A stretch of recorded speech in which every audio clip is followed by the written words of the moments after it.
Sejam bem-vindos ao nosso canal. Nós queremos pedir a todos vocês, se possível, se inscrevam no nosso canal e nos ajude a crescer. Também não esqueça de deixar ao final o seu like, se gostou ou não gostou do nosso estudo.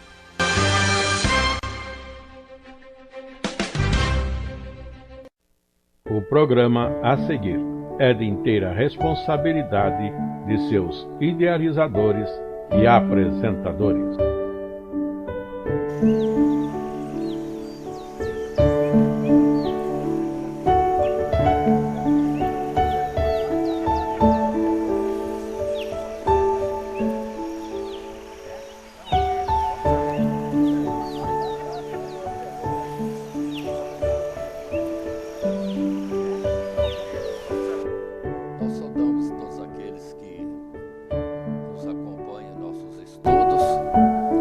Lembrando que nesta oportunidade estamos com estudo para a Escola Bíblica Dominical, nesse quarto trimestre do ano de 2023, e nosso objetivo nesse trimestre é estudarmos, falarmos sobre as heresias.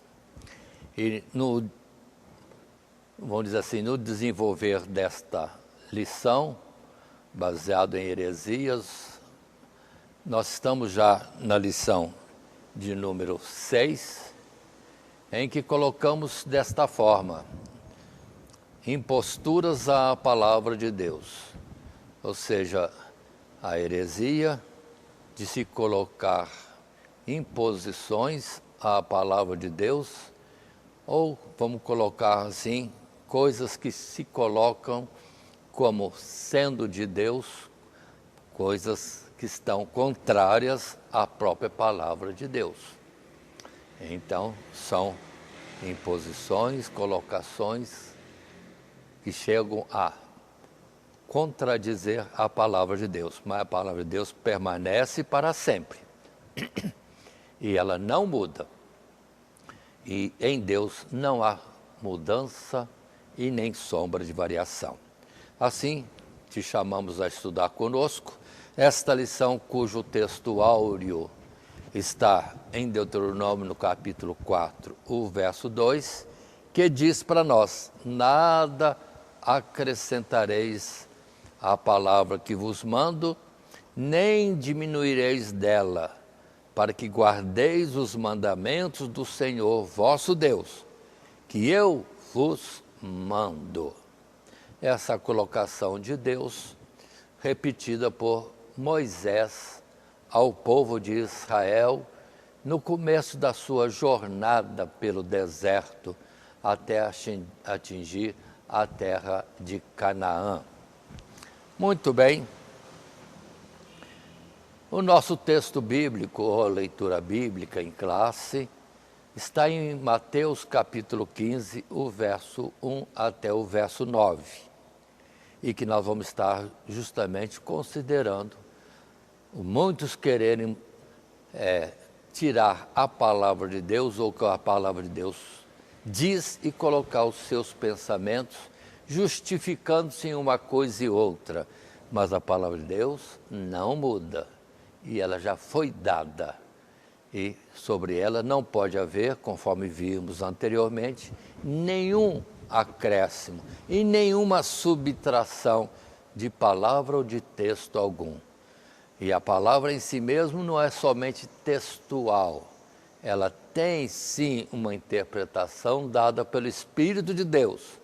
Não é segundo o ver da mente humana, é outro cuidado que precisamos ter para não estarmos indo em contrário às Sagradas Escrituras e às vezes citando elas como base da nossa afirmação. E assim posto, vamos para o nosso esboço da lição de hoje, que é sobre heresias, próprio de todo o trimestre, a lição número 6, com imposturas à palavra de Deus, onde vamos estar nos primeiros subtítulos tratando da tradição, ou a falsificação da verdadeira tradição. Existe uma tradição bíblica, apostólica, mas tem uma falsificação da tradição, entrando uma nova colocação diferente do que as Escrituras colocam, do que a palavra de Deus estabelece. E no segundo subtítulo, a falsificação das Escrituras diretamente, que na verdade, se existe possibilidade de trocar as palavras do texto, que os homens hoje fazem com facilidade, porque muitos hoje têm acesso e capacidade de impressão, mas a palavra continua inalterada, não pode ser mudada. Terceiro subtítulo, engano das novas revelações. Outras colocações, visões diversas, aparecimentos de seres celestiais ou enviados do céu, dizem que traz nova revelação. Revelação essa que é contrária às Escrituras. Então, é uma heresia também nessas novas revelações ou novas orientações ou novas interpretações. Portanto, consideremos a nossa lição agora, iniciando nesta introdução. O texto em tela diz: tendo discorrido na lição passada acerca de algumas heresias dentro do cristianismo romano, desta vez veremos como esta organização erra ao atribuir à sua tradição a mesma autoridade em questões de fé e doutrina que as Escrituras Sagradas. Então, observem o atribuir tradições como sendo próprio das Escrituras, e muitas vezes não. Contudo, continuamos a ler o texto, encontramos as raízes desta rejeição à autoridade suprema e exclusiva da palavra de Deus, dentro da própria religião judaica. E os seus desdobramentos se veem hoje em outros segmentos também. Por isso, refutaremos também outras formas pelas quais o homem se desvia da única regra de fé e prática, tais como novas escrituras, novas revelações e novas iluminações, e a ideia de sempre procurar algo novo, algo ainda não existente, mas é em vão. Se é diferente das Escrituras, não é procedência divina, porque a palavra de Deus já está concluída, não se pode acrescentar nem diminuir. Isto posto, vamos considerar, portanto, o texto base, o texto ou leitura bíblica para a classe, e que está em Mateus capítulo 15, os primeiros 9 versos. Então chegaram ao pé de Jesus uns escribas e fariseus de Jerusalém, dizendo: por que transgridem os teus discípulos a tradição dos anciãos, pois não lavam as mãos quando comem pão? Ele, porém, Jesus, respondendo, disse-lhes: por que transgredis vós também o mandamento de Deus pela vossa tradição? Porque Deus ordenou, dizendo: honra a teu pai e a tua mãe, e quem maldizer ao pai ou à mãe, que morra de morte. Mas vós dizeis: qualquer que disser ao pai ou à mãe, é oferta ao Senhor, o que poderias aproveitar de mim? Esse não precisa honrar nem a seu pai, nem a sua mãe. Assim invalidastes, pela vossa tradição, o mandamento de Deus. Hipócritas, bem profetizou Isaías a vosso respeito, dizendo: este povo honra-me com seus lábios, mas o seu coração está longe de mim. Mas em vão me adoram, ensinando doutrinas que são preceitos dos homens. Então aí está a nossa leitura base, o nosso texto, digamos assim, que é para estudo e que fala aqui em especial de os homens questionarem, discípulos de Jesus, de estarem, sim, transgredindo a tradição dos anciãos. Mas tradição dos anciãos é uma coisa, tradição divina, o que Deus determinou, o que é tradicional nos ensinos que vieram desde os patriarcas, depois por Moisés e depois os profetas, não é dos homens, não é de anciãos, mas é de Deus. E eles tinham como mais alto aquilo que os anciãos decidiram em suas assembleias, em seus aconselhamentos. Portanto, vamos perceber isso. Divinizaram? Não, porque não é de Deus. Ou seja, colocaram as tradições dos homens, ou de anciãos, ou de alguma decisão em alguma reunião, como sendo o que deve ser feito, diferente daquilo que Deus estabeleceu. É o que nós estamos considerando hoje, e em particular, inicialmente, a tradição, que no primeiro subtítulo já diz a falsificação da verdadeira tradição. Isto posto, vamos já para o nosso texto, no primeiro parágrafo desse primeiro subtítulo, a falsificação da verdadeira tradição. O texto em tela diz: a palavra tradição significa aquilo que é transmitido.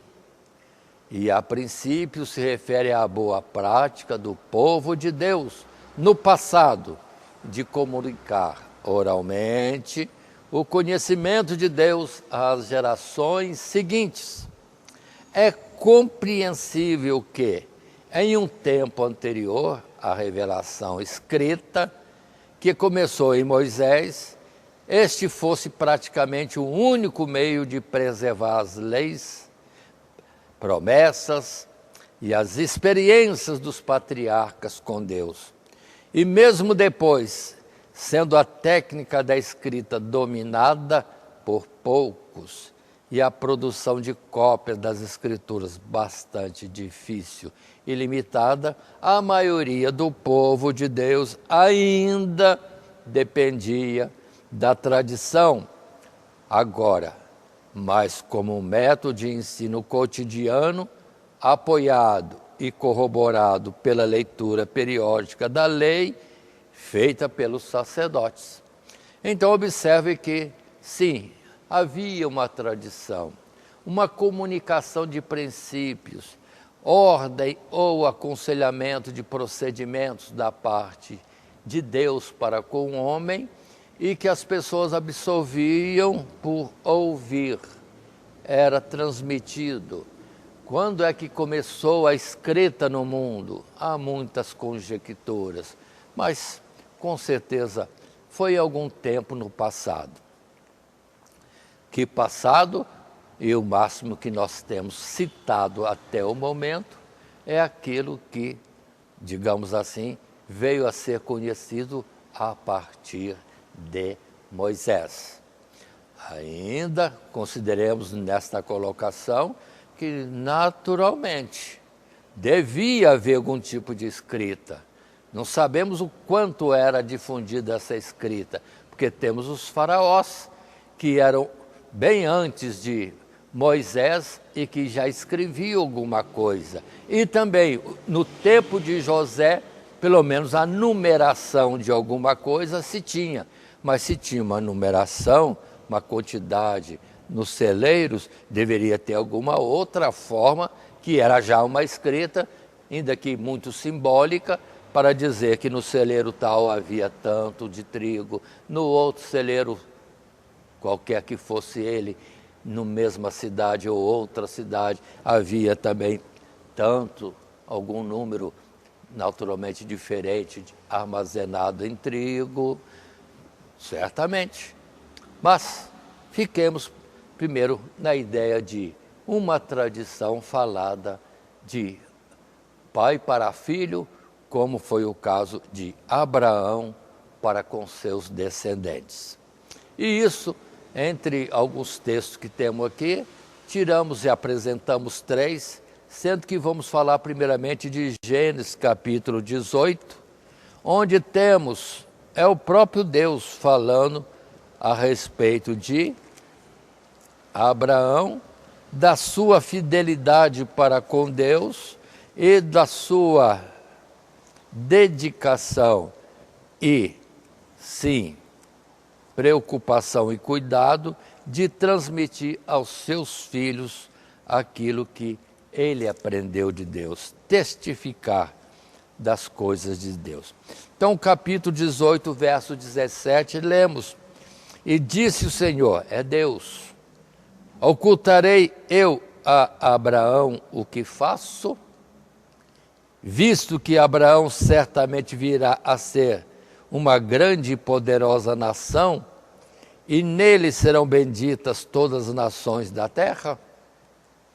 Porque eu o tenho conhecido, que ele há de ordenar a seus filhos e a sua casa depois dele, para que guardem o caminho do Senhor, para agirem com justiça e juízo, para que o Senhor faça vir sobre Abraão o que acerca dele tem falado.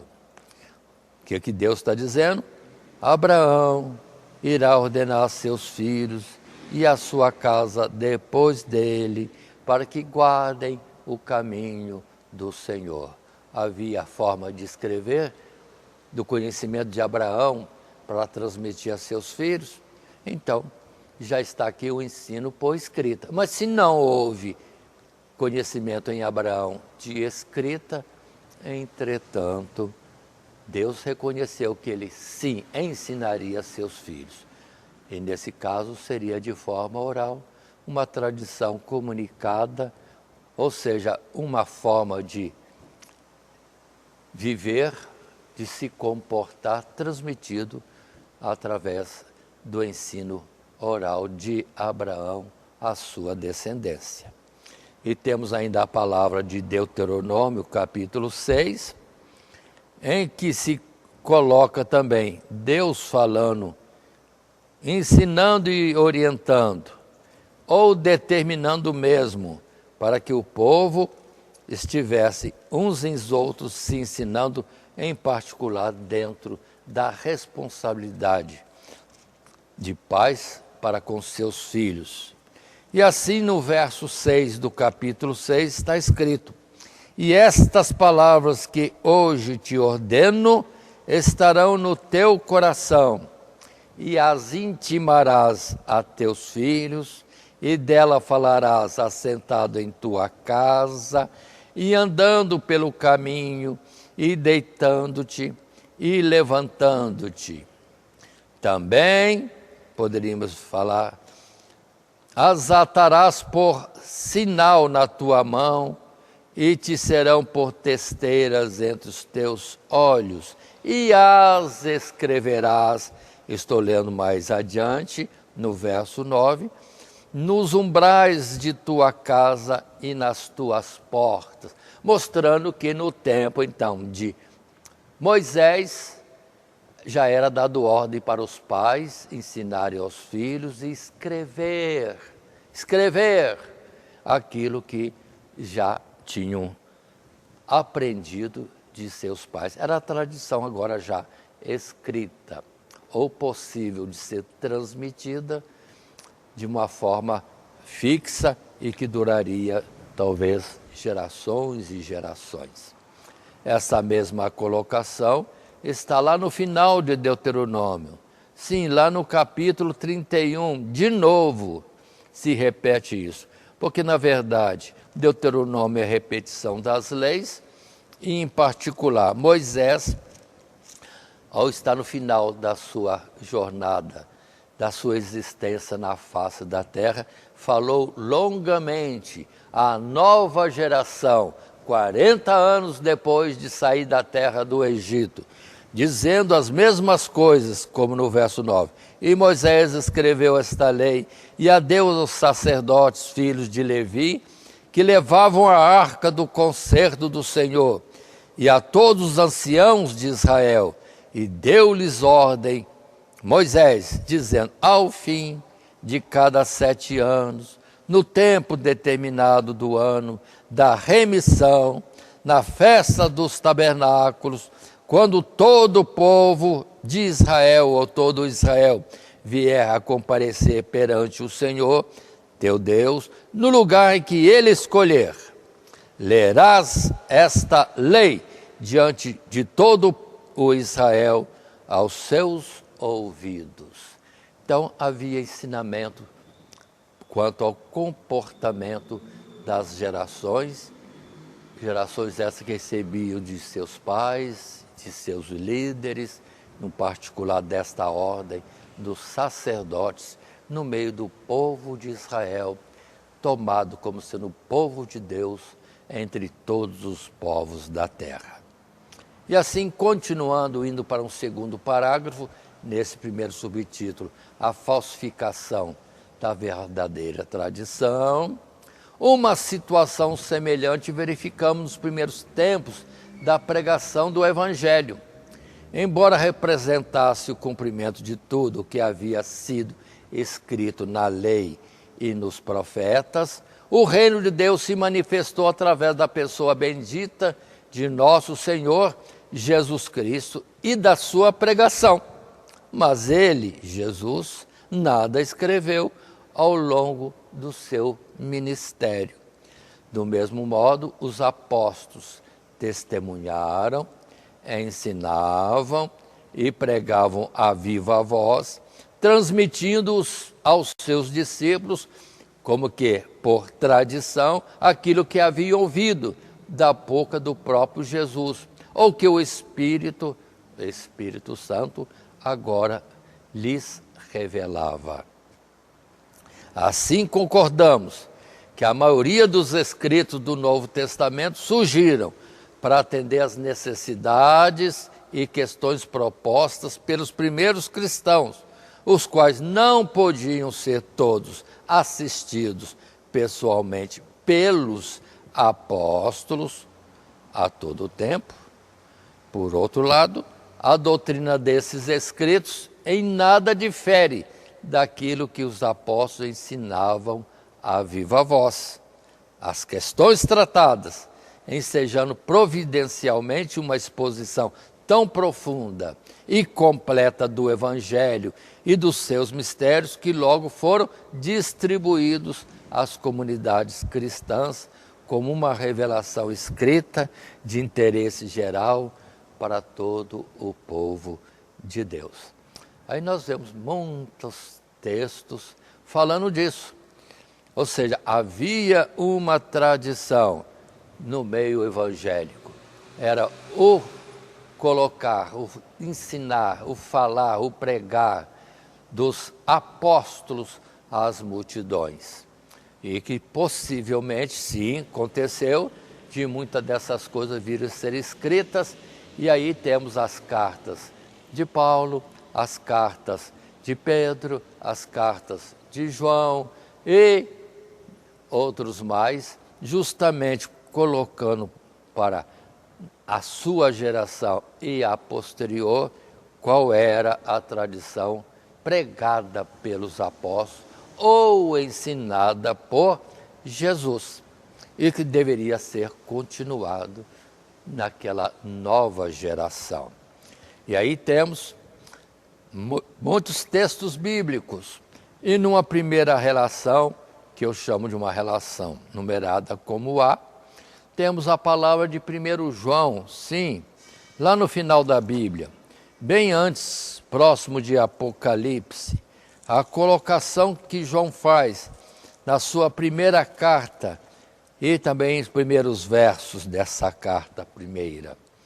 De 1 a 4 ele diz, o que era desde o princípio, o que vimos com os nossos olhos, o que temos contemplado e as nossas mãos tocaram da palavra da vida, porque a vida foi manifestada e nós a vimos e testificamos dela e vos anunciamos a vida eterna que estava com o Pai e nos foi manifestada.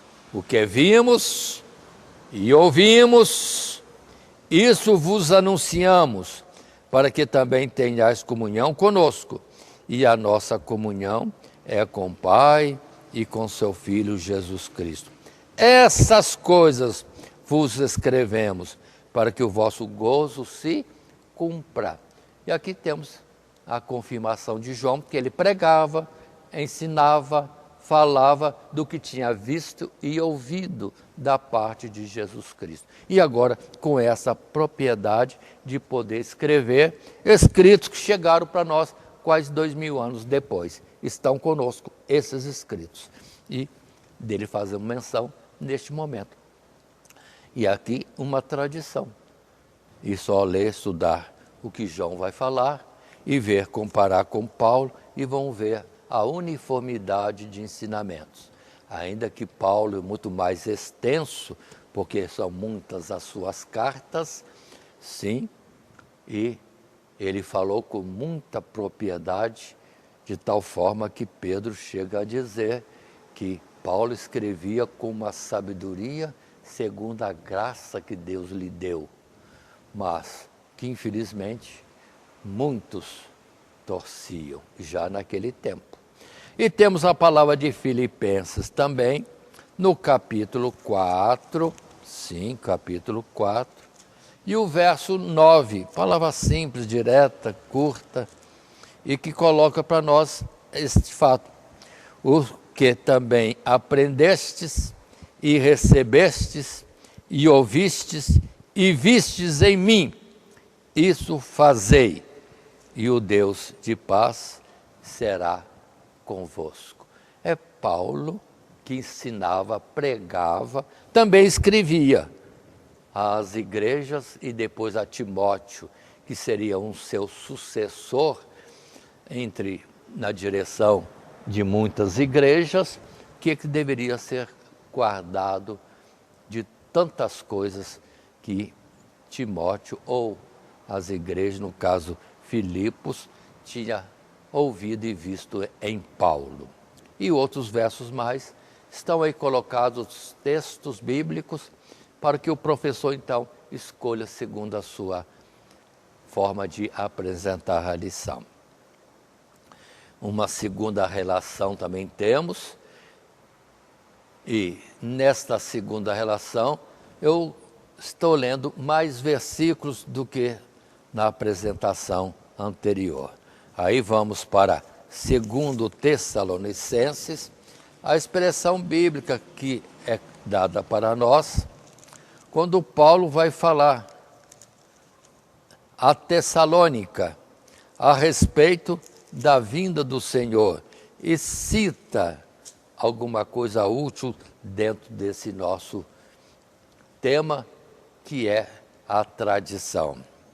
E assim o verso 1 do capítulo 2, na segunda carta, diz: Ora, irmãos, rogamos pela vinda de nosso Senhor Jesus Cristo e pela nossa reunião com Ele, que não vos movais facilmente do vosso entendimento, nem vos perturbeis, quer por espírito, quer por palavra, quer por epístola, como de nós, como se o dia de Cristo estivesse já perto. Observe bem, se existe a palavra que diz, eis que breve venho, neste modo, falado geralmente, entretanto Paulo vem colocar mais uma coisa, ele brevemente vem, no aspecto daquela geração que seria recolhida, mas a vinda mesmo de Jesus nas nuvens, o arrebatamento da igreja, a ressurreição dos mortos e o juízo final, na verdade, demoraria. E Paulo insiste, para não ser levado por alguma coisa como sendo dele, porque ele já tinha ensinado e já tinha escrito às igrejas, o que vemos, por exemplo, na primeira carta aos Coríntios, que ele fala longamente, no capítulo 15, da vinda de Jesus e ressurreição dos mortos, etc. Ali com detalhes, e dizendo, toma cuidado.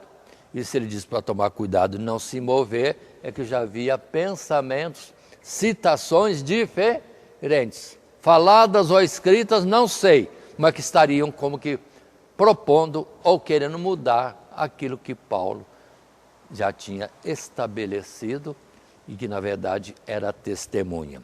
Tanto que no verso 15 deste capítulo se complementa dizendo, então irmãos, estai firmes e retende as tradições que vos foram ensinadas, seja por palavra, seja por epístola nossa. Há um ensino dos apóstolos, há verdadeira tradição.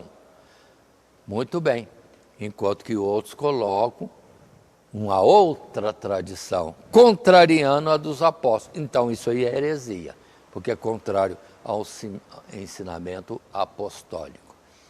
E se não está na Escritura, se é contra ou divergente dela, é para ser refutado, rejeitado, como uma palavra estranha agora citada. Aqui mesmo, em 2 Tessalonicenses, capítulo 3, o verso 6, o mesmo apóstolo, na mesma carta, vai dizer para nós, mandamo-vos, porém, irmãos, em nome de nosso Senhor Jesus Cristo, que vos aparteis de todo irmão que andar desordenadamente e não segundo a tradição. Qual tradição? A tradição que de nós recebeu. Pronto, duas vezes nesse texto, tradição que ele deixou, falado e escrito. E por isso a validade das cartas dos apóstolos e não escritos e decisões posteriores e que sejam divergentes dessas assim colocadas, ou acrescentam, e muitas vezes acrescentam ferindo algum princípio dessas mesmas doutrinas que os apóstolos deixaram para nós. Em 1 Coríntios, capítulo 11, verso 23, podemos quase que falar de cor, porque de modo geral, em muitas igrejas, quase todas elas, se cita sempre, por ocasião de Santa Ceia do Senhor Jesus, a palavra de 1 Coríntios, capítulo 11, verso 23.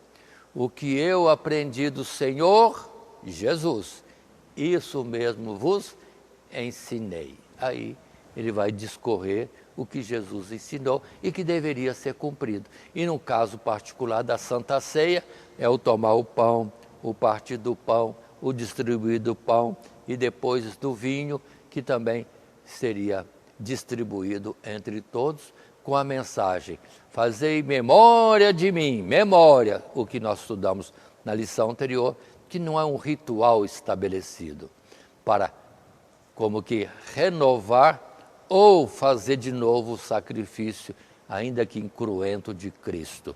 Então, houve mudança da tradição que Paulo diz, é para memória, conforme ensinou o Senhor, ou ele diz, conforme eu aprendi do Senhor Jesus. E indo mais além, na segunda carta de Pedro, no seu capítulo 3, temos Pedro, outra vez, como apóstolo testificando em favor de outro apóstolo, no caso ele defendendo Pedro, e diz assim, vou ler o verso 15 também, e tende por salvação a longanimidade de nosso Senhor, como também o nosso amado irmão Paulo vos escreveu, segundo a sabedoria que lhe foi dada, falando disto, como em todas as suas cartas, entre as quais há pontos difíceis de entender, que os indoutos e inconstantes torcem, e igualmente as outras escrituras para a sua própria perdição. Aí Que bom, Pedro testificando de Paulo, um apóstolo testificando do outro apóstolo. E no caso, Paulo como ensinador dos gentios. Qual é a tradição cristã que deve ser observada? A que os apóstolos colocaram, e não outros que depois vieram ou estão vindo e querendo alterar. Não tem autoridade como a de Paulo ou a de Pedro. E de João também, e que diríamos de outros mais. Muito bem, mas continuando nossa lição, ainda nesse subtítulo, primeiro a falsificação da verdadeira tradição, no parágrafo 3º desse subitem, o texto em tela diz: há, portanto, uma tradição apostólica, mas essa tradição, por ser encontrada apenas nos escritos apostólicos, nos quais está definitiva e infalivelmente registrada, graças à inspiração divina, que por sua vez não se estende a qualquer outro escrito, por mais antigo que se possa atribuir ou relacionar ao que um apóstolo teria ensinado. A tradição que o romanismo alega como complementar à Escritura e indispensável para a sua compreensão, nada mais é que práticas, histórias, interpretações e doutrinas humanas sem qualquer julgamento ou fundamento, sem qualquer fundamento nas Escrituras e na verdadeira tradição apostólica. Mas, até contrária a ela, e, portanto, é mais um obstáculo à compreensão da palavra de Deus. Por fim, notemos que pelo mesmo caminho já haviam entrado os judeus, ao submeter a palavra de Deus a uma tradição dos antigos, que nada mais era que doutrina de homens, levando a uma vã maneira de viver. Ou, aí está bem colocado, que se existe uma tradição, é a dos apóstolos. E qualquer outro ensino, ainda de instituições religiosas antigas, ou escritos por mais antigos que possam ser, não pode alterar o que os apóstolos fizeram e colocaram. Ao contrário, em vez de melhorar, estão desviando do verdadeiro ensino que Paulo, inspirado por Deus, deu aos gentios. Vamos ter cuidado. Há, sim, muitas vezes, tradições colocadas que são contrárias às Escrituras.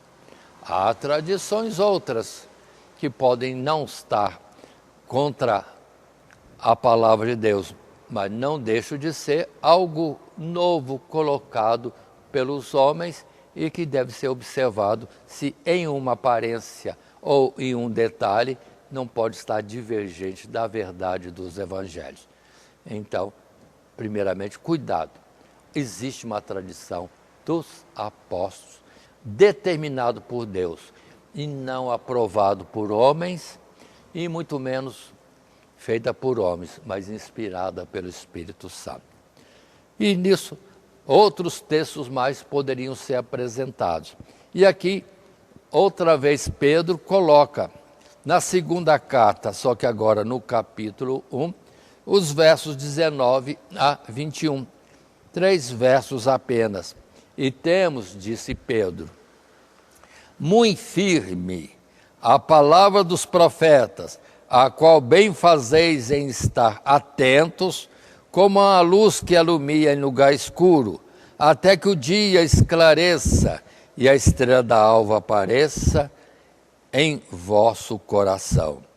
Sabendo primeiramente isto, que nenhuma profecia da Escritura é de particular interpretação, porque a profecia nunca foi produzida por vontade de homem algum, mas os homens santos de Deus falaram inspirados pelo Espírito Santo. Então aí vamos entender Paulo era homem, Pedro era homem, mas constituídos por Deus. E com testemunho de que eram constituídos por Deus. E Paulo chegou a falar, e eu cuido que tem o Espírito de Deus. Ou no outro lugar, também disse ele, a respeito de que Deus era testemunha do que ele falava, porque ele falava como que diante de Deus. Afirmações fortes bastante para nós entendermos que a eles foi dada autoridade para ensinarem. Enquanto outros, após, querendo modificar o que os apóstolos colocaram, é presunção.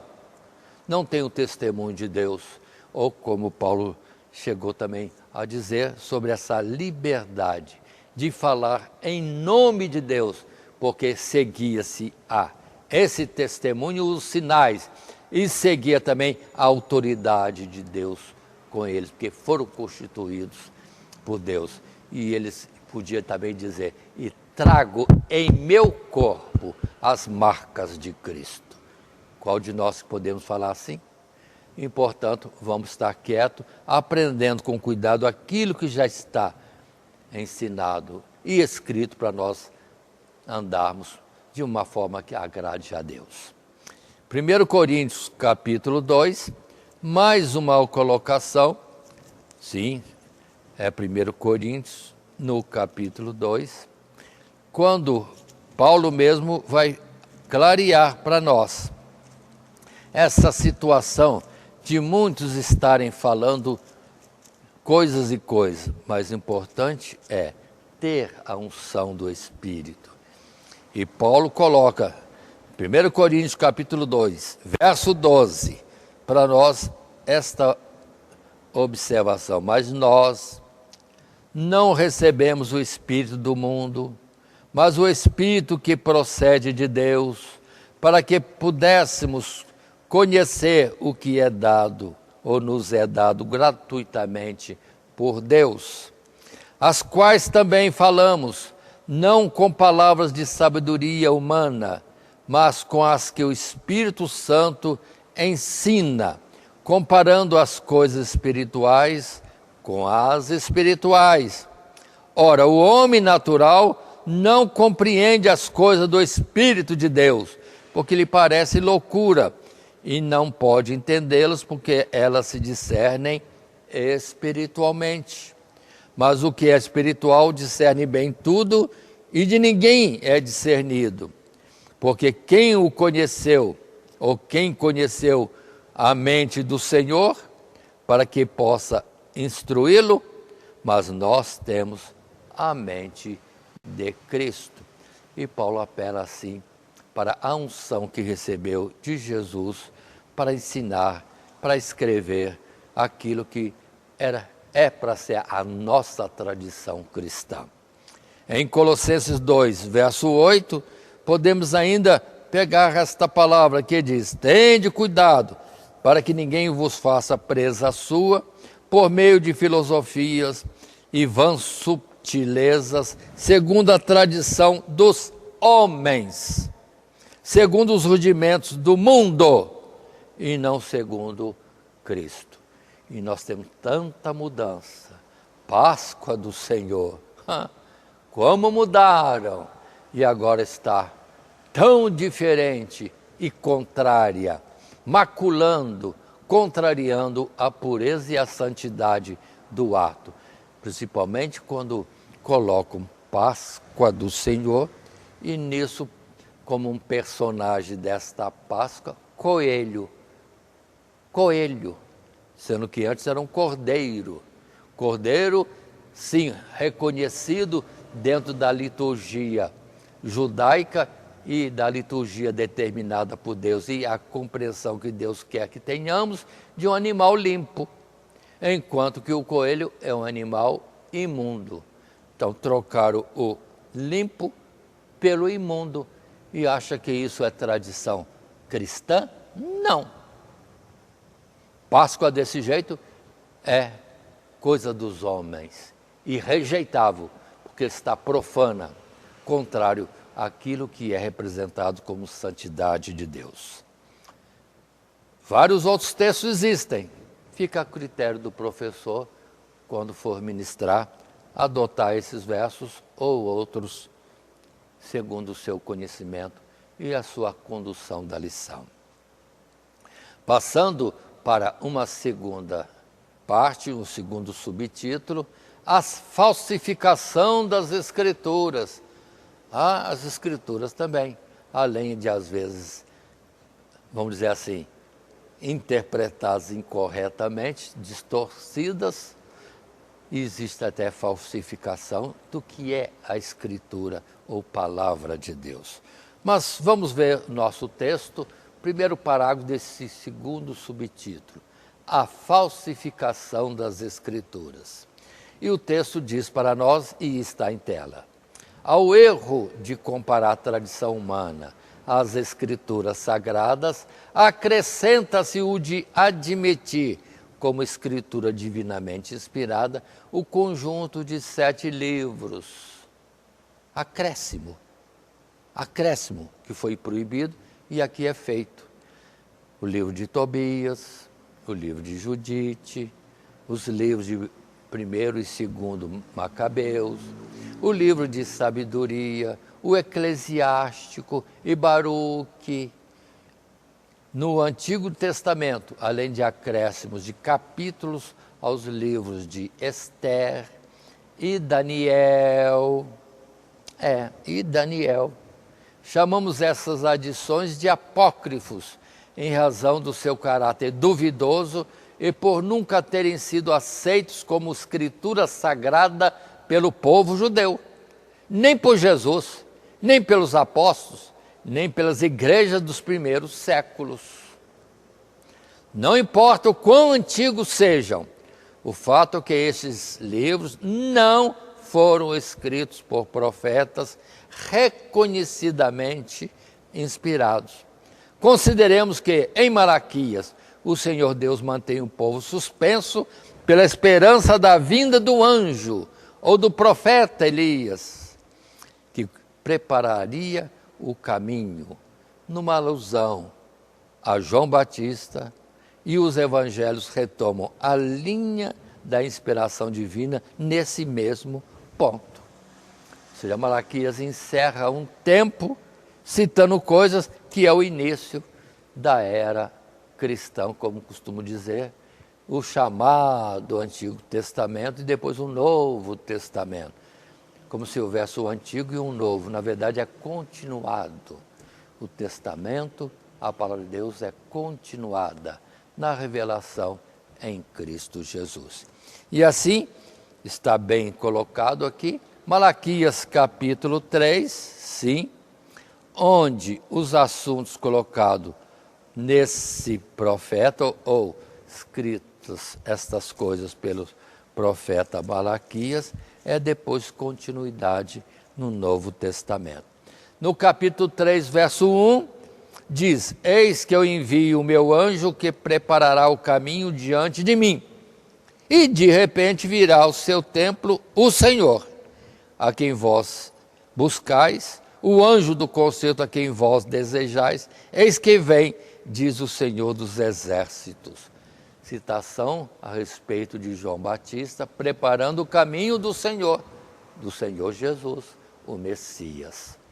E lá, no capítulo 4, já, versos 5 e 6, quando se coloca aqui para nós: eis que eu vos envio o profeta Elias, e antes que venha, vou ler de novo, eis que eu vos envio o profeta Elias, antes que venha o dia grande e terrível do Senhor, e converterá o coração dos pais aos filhos, e o coração dos filhos a seus pais, para que eu não venha e fira a terra com maldição.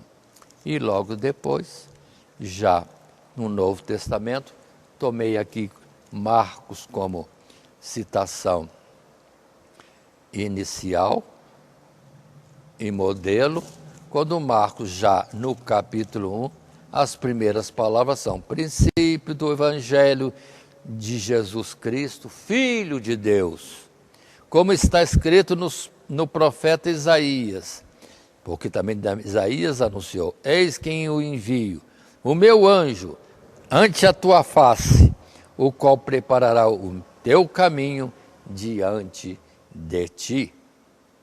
E o verso 3, voz do que clama no deserto, preparai o caminho do Senhor, endireitai as suas veredas.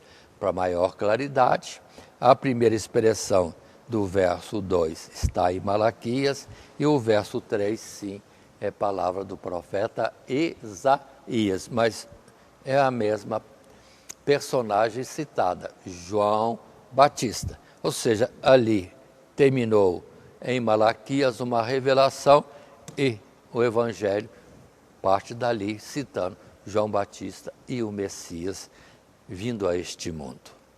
Assim continuamos um segundo parágrafo, no subtítulo 2, a falsificação das Escrituras.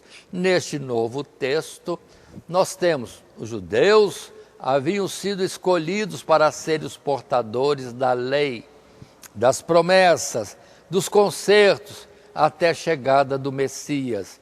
Portanto, é a eles que nos reportamos para saber quais e quantos são os livros revelados a Israel. E entre eles nunca houve lugar para os apócrifos, sendo a sua Bíblia exatamente equivalente ao Antigo, chamado Antigo Testamento, nas Bíblias, sim, evangélicas ou protestantes. Confirma a fidelidade do povo hebreu nesta missão, o fato de que Jesus e os apóstolos, sendo judeus, jamais acusaram seus conterrâneos de deturpar ou alterar as Escrituras, mas sim de interpretá-las erroneamente. E geralmente eles se referiam a elas por leis e profetas, ou lei, profetas e salmos, divisões que refletem a composição do cânon judaico, isto é, da coleção dos livros que formam a Bíblia hebraica, correspondendo com aquilo que Jesus disse à mulher samaritana: a salvação vem dos judeus, a palavra de Deus foi confiada aos judeus, para deles partir para o mundo. E isso encerrou-se naquele tempo do passado. Livros apócrifos não têm lugar aqui. Os judeus compilaram, guardaram e levaram as Escrituras, que estão aí para nós conferirmos qual é a verdadeira tradição, qual é a verdadeira palavra de Deus. Primeiro subtítulo e agora o segundo subtítulo. E temos uma outra série de textos bíblicos propostos ao professor. E, por exemplo, Romanos, capítulo 3, verso 1 e 2, quando Paulo fala, sim, desta autoridade e missão que foi confiada aos judeus. E nisso eles tiveram a atuação correta, não mudaram as Escrituras. E assim está escrito no capítulo 3 de Romanos, verso 1 e 2. Qual é logo a vantagem do judeu, ou qual a utilidade da circuncisão? Muita, e em toda maneira, porque primeiramente as palavras de Deus lhe foram confiadas. Testemunho de Paulo em Romanos, e o que sempre se ensinou: quem seria o porta-voz ou transmissor da palavra de Deus, a verdade divina ao mundo, era a tarefa dos judeus, e não depois um acréscimo de livros que os judeus nunca tiveram como sendo o cânon, sim, a palavra de Deus, em que deveriam se apoiar e viver com fé e ensinar.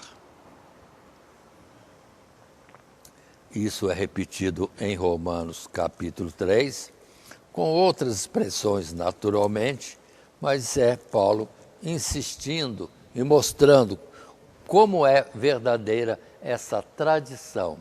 Esses livros, o verdadeiro testamento ou lei ou palavra dos profetas e salmos, colocados por homens de Deus na mão dos judeus para trazê-las ao mundo. Assim, no verso 3 do capítulo 9 está escrito: porque eu mesmo poderia desejar ser separado de Cristo por amor dos meus irmãos, que são meus parentes, segundo a carne, que são israelitas, dos quais é a adoção de filhos, e a glória, e os concertos, e a lei, e o culto, e as promessas, dos quais são os pais, dos quais é Cristo, segundo a carne, o qual é sobre todos, Deus bendito eternamente. Amém? Ou seja, Paulo coloca a excelência do que confiado foi aos judeus, as Escrituras, e deles os profetas, e deles os patriarcas, e deles os salmistas, e, acima de tudo, o Messias, Cristo Jesus. E volta a palavra de Jesus para a mulher samaritana: a salvação do mundo vem pelos judeus. Pronto, e ali estava o Messias testificando aquela mulher. E voltando em Lucas capítulo 24, uma outra citação que destaco em uma seleção dos textos aqui apontados, quando Jesus fala no verso 27, naquela história dos dois discípulos no caminho de Emaús. Lucas 24, o verso 27, quando diz: e começando por Moisés e por todos os profetas, explicava-lhes o que dele se achava em todas as Escrituras. E depois no verso 44, a citação de Jesus acrescenta ao dizer-lhes: não são estas, verso 44, as palavras que vos disse estando ainda convosco. Convinha que se cumprisse tudo que de mim estava escrito na lei de Moisés, e nos profetas, e nos salmos. Pronto, é a Bíblia judaica, os escritos, os livros sagrados que compunham o cânon e que a nós foi confiado e que nós usamos na linha evangélica. Enquanto outros acrescentam-se livros e livros, mas não é a palavra de Deus. Não procede dos judeus. É de uma entrada, um caminho diferente. Não é a Sagrada Escritura. E assim entramos no terceiro subtítulo: engano das novas revelações. Quando muitos querem acrescentar coisas novas, como sendo da parte de Deus, mas não tem essa autoridade. E conforme já dito, não pode acrescentar, já concluiu. Foi palavra que vamos ver lá no final em Apocalipse. Não se acrescenta mais nada. Pronto. Bateu-se o martelo, qualquer outra inclusão seria imprópria. Como os livros apócrifos, e continuamos. O engano das novas revelações. E neste primeiro parágrafo, está em tela, e lemos: falemos ainda sobre outro aspecto da apostasia em relação à autoridade absoluta e exclusiva das Escrituras Sagradas, qual seja o de novas revelações que deram origem a movimentos religiosos como o islamismo, ou levaram a rupturas da cristandade como o mormonismo e outras mais, todos tendo em comum o pretexto de que a mensagem da Bíblia teria sido corrompida e de que uma nova e mais completa revelação se fazia necessária para corrigi-la. Esses grupos podem até fazer uso das Escrituras, mas de modo seletivo, conforme convém a sua nova revelação, ou para fins de proselitismos, ou seja, fazer novos adeptos. No entanto, para eles, a palavra final em matéria de fé e prática está na sua própria Escritura, seja o Corão, ou o livro do Mórmon. Ou seja, com a escritura já dada ao mundo, pegou-se a escritura existente e ali trabalhou ou criou-se um acréscimo qualquer. Aí nós temos Bíblias conforme o segmento religioso, em que colocam aquilo que querem, dizendo ser a palavra de Deus, o que não é. É o engano dessas novas revelações. Muito bem, continuando, indo para um segundo subtítulo, ora, a revelação divina se fez originalmente necessária em razão da queda, pois o homem havia perdido pelo pecado a capacidade de conhecer a Deus apenas pelo testemunho da consciência e da criação. A intervenção de Deus na história levou à formação do povo de Israel, sendo a lei e os profetas um eloquente testemunho dessa revelação às gerações futuras. Depois, com a vinda do Filho de Deus a este mundo, essa revelação não foi alterada, substituída, nem corrigida, mas cumprida, de tal modo que agora todo aquele que crê nele pode alcançar o fim supremo da revelação divina, a vida eterna.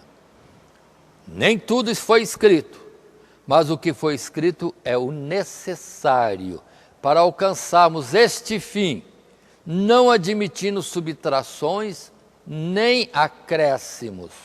Os homens erram, mas Deus não erra, e a sua palavra permanece pura para sempre, condenando os pecadores em suas gerações e iluminando como farol aqueles que se apegam a ela, a palavra de Deus. Portanto, novas revelações de jeito nenhum. Será um acréscimo o que é proibido. E também já foi dito, como Jesus disse, naquele tempo dele, as escrituras testificam de mim.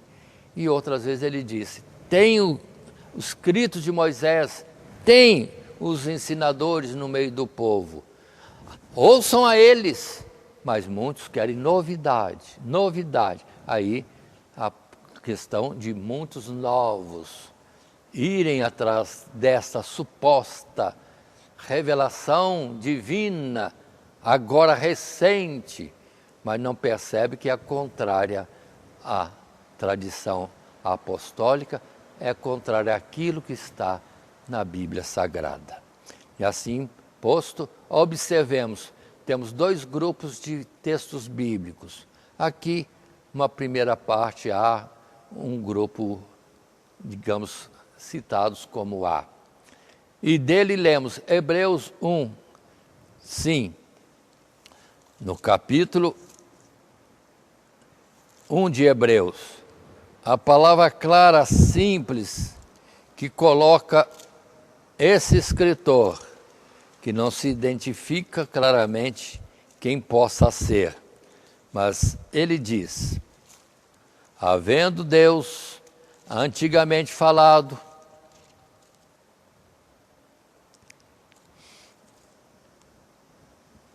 muitas vezes e de muitas maneiras aos pais, pelos profetas, a nós falou-nos nestes últimos dias pelo Filho. Pronto. Ou seja, Jesus veio e trouxe o ensinamento final, que foi então transmitido pelos apóstolos.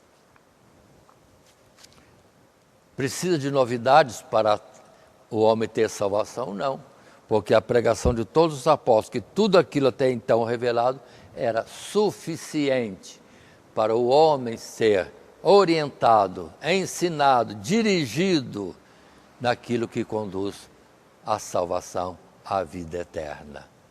Portanto, que coisa nova é essa que vem da parte de Deus, alterando o passado? Em Deus não há mudança, nem sombra de variação. Quantas vezes vocês vão repetir isso? Mas, indo também para a palavra em Mateus capítulo 5, sim, é parte do Sermão do Monte. Temos o que Jesus ensinou naquela ocasião e que agora também fazemos menção. Verso 17 e 18 das Escrituras, no caso Mateus, no capítulo 5. Jesus disse: não cuideis que vim destruir a lei ou os profetas. Não vim abrogar, mas cumprir. Jesus não veio mudar, não veio cancelar, ele veio cumprir. Porque em verdade vos digo que até que o céu e a terra passem, nenhum jota ou um tio se omitirá da lei, sem que tudo seja cumprido. Ou seja, o que já foi dado é pleno, é suficiente. Nova revelação, vamos colocar em suspeita. Jesus falou de uma forma bem clara. Ele veio para cumprir. E ele, cumprindo, deixou o ensinamento e a correção devida. Aquilo que os judeus tiveram cuidado de trazer à Escritura, mas que infelizmente interpretavam não plenamente correto. Por isso que Jesus depois vai ensinar. Ouvistes dos antigos, não matarás. Eu, porém, vos digo, não podemos nem ter rancor, ira contra o nosso próximo. E Jesus vai então mostrar a Escritura e a colocação incorreta, incompleta dos judeus. Mas veio Jesus e trouxe a perfeição. Amai até os vossos inimigos. Bendizei aqueles que vos perseguem. Ah, meu Deus, que mudança. Não, é a verdadeira interpretação da lei, dos salmos e da palavra dos profetas. Continuando, um outro segundo grupo, um grupo B de textos bíblicos, faço a questão de ler todos eles, começando em João, capítulo 20. E qual é o ensinamento de Jesus lá no capítulo 20 de João? Folheando as nossas escrituras, o nosso livro, a Bíblia, que possa estar em nossas mãos. Verso 30 e 31, Jesus vai dizer: Jesus, pois, operou também em presença de seus discípulos muitos outros sinais que não estão escritos neste livro.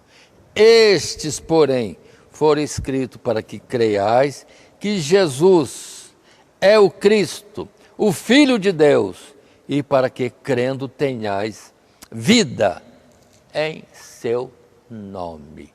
Pronto. Está falando da suficiência, do que ele, João, já escreveu. Quase que eu posso dizer assim, se ler só João, já temos suficiente para tomarmos um caminhar, uma tradição que devemos seguir, um princípio ensinado que é sim pleno para a salvação de todo aquele que anda nessas palavras. Já em Apocalipse, capítulo 22, é a repetição do que já vimos, mas é fechamento das Escrituras, quando nesse capítulo 22, verso 18 e 29, a palavra é aquela que temos citado e insistido nela. 18. Porque eu testifico a todo aquele que ouvir as palavras da profecia deste livro, que se alguém lhes acrescentar alguma coisa, Deus fará vir sobre ele as pragas que estão escritas neste livro. E se alguém tirar qualquer palavra do livro desta profecia, Deus tirará a sua parte da árvore da vida e da cidade santa, que estão escritas neste livro. E, ainda colocando mais palavras, 1 Coríntios, sim, no capítulo 10, Paulo vai falando muitas coisas, conforme a Escritura, e isso está registrado nas Escrituras, e no verso 11, ele arremata dizendo: ora, tudo isso tudo isso lhes sobreveio como figuras e estão escritas para aviso nosso, para quem já são chegados os fins dos séculos. Ou seja, está escrito e é para ensino nosso. É a nossa tradição, é a tradição verdadeira, é a tradição, sim, cristã, baseada em Cristo Jesus, para seguirmos, cumprirmos todos os dias da nossa vida.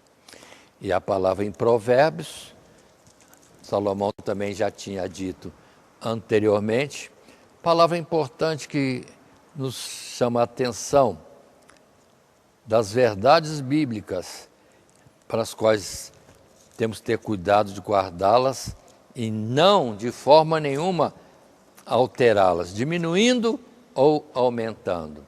Provérbios capítulo 30, versos 5 e 6, está escrito assim: toda palavra de Deus é pura, escudo é para os que confiam nele. E depois o verso 6, quando diz: nada acrescentes às suas palavras, para que não te repreenda e sejas achado mentiroso. Deus já colocou. Por que você quer colocar algo novo, se aqui já está o suficiente daquilo que dizemos, a tradição cristã, a palavra de Deus, a luz que já está acesa para a iluminação de todos os povos. Isto posto, vamos concluir a nossa lição e dizendo apenas em poucas palavras, a palavra de Deus é a nossa única regra de fé e prática. Guardemos esse tesouro e não permitamos que tradições e a pretensa autoridade de homens ou instituições religiosas tomem o seu lugar nas igrejas de Cristo. Jesus falou bem claro que quem crer nele conforme as Escrituras, aí sim, esse será salvo. E nele haverá abundância de verdade, como o jorrar de uma água, de um rio que salte do seu interior. Portanto, porque mudanças naquilo que já veio sendo ensinado, já vem sendo ensinado por esses 2 milênios e que está baseado nos milênios anteriores através da lei que Deus deu a Moisés e também dos profetas e através dos salmos, portanto, vamos ter cuidado. Aqui está o suficiente para nós. E, portanto, consideremos, na conclusão e término desse nosso estudo, temos como esboço o que lhes foi já apresentado e, segundo o nosso costume, aquilo que está em tela e que sempre temos uma introdução, 3 subtítulos em que desenvolvemos a nossa lição e a conclusão. Os nossos subtítulos foram a falsificação da verdadeira tradição, a falsificação das Escrituras e o engano das novas revelações. O nosso texto áureo foi: nada acrescentareis à palavra que vos mando, nem diminuireis dela, para que guardeis os mandamentos do Senhor vosso Deus, que eu vos mando. Palavra de Deuteronômio, capítulo 4, verso 2. Repetido outras vezes e depois colocado lá como fechamento de Apocalipse, no capítulo 22. Portanto, que Deus nos abençoe e que possamos nos resguardar de tanta coisa que quer alterar aquilo que já foi o ensino e salvação de muitos no passado, que foram salvos por crer naquilo que viria e aquilo que veio através de Jesus e depois espalhado pelo mundo pelos apóstolos. Cristo Jesus, Filho de Deus, se dando em preço de resgate da nossa alma, para nós termos o perdão dos pecados e a vida eterna. Que Deus assim nos abençoe em Cristo Jesus. Amém. Primeiramente, quero agradecer a todos que sintonizam o nosso canal. Canal voltado principalmente à transmissão, à divulgação da palavra de Deus. E ao encerrar o estudo desta noite, eu quero pedir a todos vocês, os que ainda não são inscritos em nosso canal, se inscrevam. Se inscrevam. Logo aí embaixo está aí a palavra inscreva-se. Clica nela. Somente isso. Se o estudo desta noite foi do teu agrado, você gostou, você concordou,